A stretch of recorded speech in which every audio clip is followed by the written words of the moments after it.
Ya estamos de vuelta. El juez Miguel Ángel Gálvez indicó que nunca se ha sentido intimidado para resolver.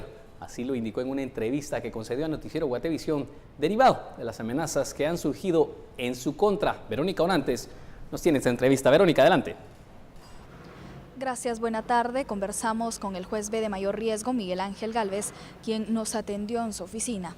Hay que resaltar que es un juez que lleva 17 años en el sistema judicial, 4 cubriendo mayor riesgo y ha llevado una diversidad de casos de alto impacto.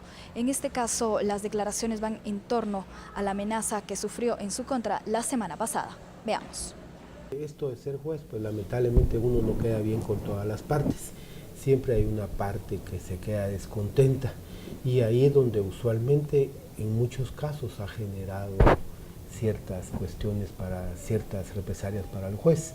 No es primera vez que se da una situación de estas, ya se han dado en otros procesos. ¿Se ha sentido intimidado para poder dar una resolución? No, eso sí, nunca me he sentido intimidado. Fíjese que no solo esos casos son los que llevo aquí, pero cuando estuve en el Tribunal de Sentencia en competencia ampliada llevamos el caso Rosenberg, el caso de la muerte del Parlacén, o sea, de Z ya hemos llevado. Lo que pasa es que da la impresión como que los casos cada vez están subiendo un poco más y eso es lo que hace complejo el caso. La entrevista que concedió para Noticiero Guatevisión se la estaremos ampliando en las siguientes emisiones de las 6 y 9 de la noche. Por una Guatemala en paz, Verónica Orantes y Juan Carlos Pérez. Y los defensores del exbinomio presidencial Otto Pérez Molina y Roxana Valdetti, así como también Claudia Méndez Asensio y Carlos Muñoz, presentaron recursos de apelación ante la Sala de Mayor Riesgo, con lo que buscan atrasar el proceso que se lleva en tribunales por el caso de defraudación aduanera de La Línea. Estos recursos de apelación fueron interpuestos en contra de la resolución dictada por el juez de mayor riesgo B, en la cual aprobó el acuerdo de convenio de colaborador eficaz realizado entre el Ministerio Público y el señor Salvador Estuardo González Álvarez.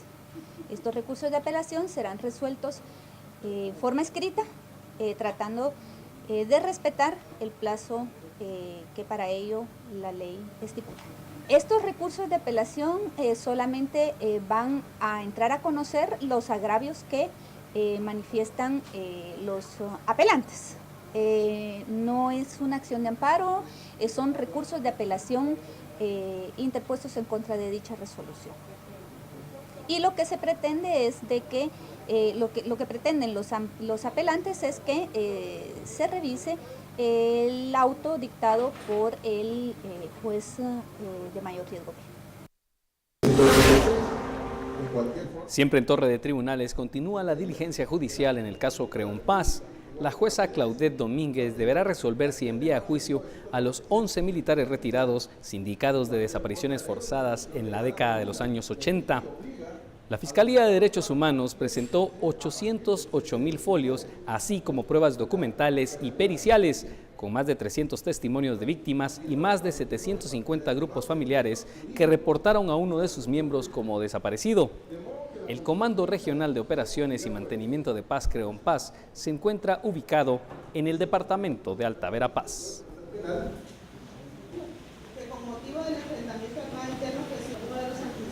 Seguimos en Torre de Tribunales. Continúa la audiencia en el caso Lavado y Política. Ampliaron su declaración más involucrados, entre los que sobresale el exgerente de un banco. Nuestro compañero Cristian Martínez nos tiene la información en vivo y en directo. Cristian, buenas tardes. Vamos adelante con este informe.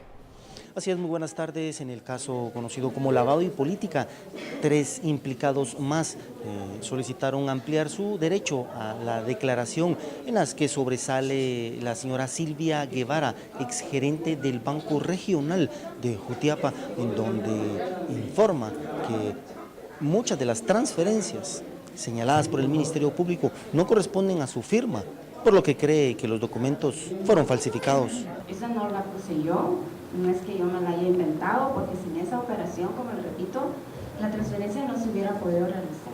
En su ampliación de declaración afirmó que si el ente investigador continúa con la pesquisa encontrarán más datos sobre estas acciones. Porque hasta cierto punto yo siempre manifesté que no entendía por qué no ponían una restricción porque realmente eran cantidades elevadas.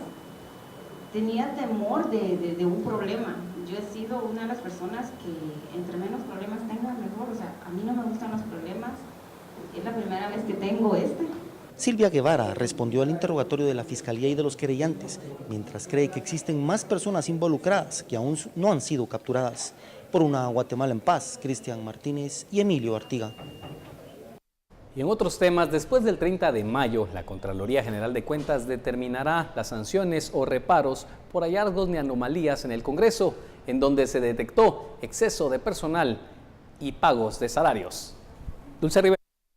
Gracias, William. Muy buenas tardes. Será hasta después del 30 de mayo que la Contraloría General de Cuentas determine qué tipo de sanción o reparo se le podría imponer a autoridades del Congreso de la República o incluso a los mismos trabajadores luego de una auditoría realizada en la cual detectaron algunas anomalías, principalmente por exceso de personal y por algunos malos cálculos en el pago del incremento salarial del 10%. De acuerdo con el Contralor General de Cuentas, hasta el momento los auditores aún están recibiendo las pruebas de descargo de los diputados y será luego de este mes cuando se determine qué tipo de sanción se les podría imponer por esos reparos administrativos.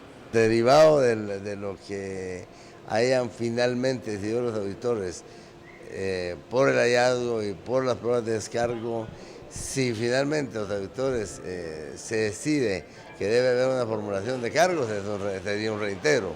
Podría haber una denuncia, podría haber una sanción o simplemente el hallazgo fue desvanecido con los documentos que presentaron los señores de Junta Directiva. Si fuera reintegro, ¿caería también la responsabilidad en contra de los trabajadores o únicamente Junta Directiva? No, si es reintegro, tendría que ser los trabajadores y luego sanción por controles administrativos, pero si fuera ese el caso, yo no quiero adelantar ninguna posición en este momento hasta que no se termine de verificar qué fue lo que pasó. El Contralor Carlos Menco señaló que esta es una de las auditorías más completas en las cuales se han detectado más anomalías, aunque también las partes involucradas pueden presentar sus pruebas de descargo. Además señaló que en el caso de las supuestas plazas fantasmas aún no se han podido verificar, teniendo en cuenta que cuando fueron citados los trabajadores en el Congreso de la República, sorpresivamente todos aparecieron en sus labores. Por una Guatemala en paz, Dulce Rivera y Noé Medina. Y la Superintendencia de Administración Tributaria anunció que se iniciará con el reclutamiento de personas para que trabajen en las aduanas. Ana Lucía Castillo es quien ahora nos tiene esta información. Ana Lucía, buenas tardes. Adelante. Gracias, William. Muy buena tarde. En una reunión con los representantes de la industria de Guatemala y el superintendente de la SAT, expresaron su preocupación a la disminución de las actividades en las aduanas, y esto debido al principal factor de las constantes de renuncias de los empleados de las aduanas. El superintendente lo atribuye que han iniciado desde el año pasado con las revelaciones de las investigaciones que envuelven al caso La Línea. Estamos actualmente, iniciamos pasado mañana un proceso de selección masiva de personal, dentro del cual un componente alto de esa selección va a ser personal que va destinado a las aduanas. En las aduanas tenemos déficit de personal. Obviamente el caso de La Línea ha sido un tema donde muchas personas están ligadas a proceso, pero también eso desencadenó en que mucho otro personal solicitara su renuncia y se fuera de la institución. Solo en aduanas tenemos un déficit mayor de 50 personas. La última vez que chequeamos, lamentablemente es un número que va en aumento. Yo le diría que casi que semanalmente hemos tenido varias renuncias de trabajadores dentro de las distintas instituciones de la SAT. Sin embargo, hago la aclaración que no solo hay un déficit con relación al personal que había el año pasado. La SAT espera que en menos de un año tengan ya contratados a 1,000 empleados para trabajar en las aduanas, invirtiendo 40 millones de quetzales de su presupuesto. Por una Guatemala en paz, Ana Lucía Castillo y Marvin Pérez. Y el superintendente de Administración Tributaria, Juan Francisco Solórzano Fopa, hizo un llamado a la población para denunciar a todos aquellos negocios que no estén brindando facturas. Este caso ha generado bastante denuncia ciudadana en las redes sociales, en distintos medios de comunicación. Nosotros estamos haciendo un análisis de todas esas denuncias. Nos gusta que haya tenido ese efecto. En realidad, pues yo lo publiqué como un tema personal, no sé, como anécdota, dice usted, pero la idea de esto es que cada uno de nosotros asumamos nuestro compromiso. Y nuestro compromiso como ciudadanos debería ser, primero, exigir la factura a todos los locales que vayamos y segundo, si no nos dan, hacer la denuncia y no consumir en esos lugares. Pausa comercial y en instantes toda la previa de las nuevas elecciones primarias que se realizarán en Estados Unidos a partir de esta tarde. Ya regresamos.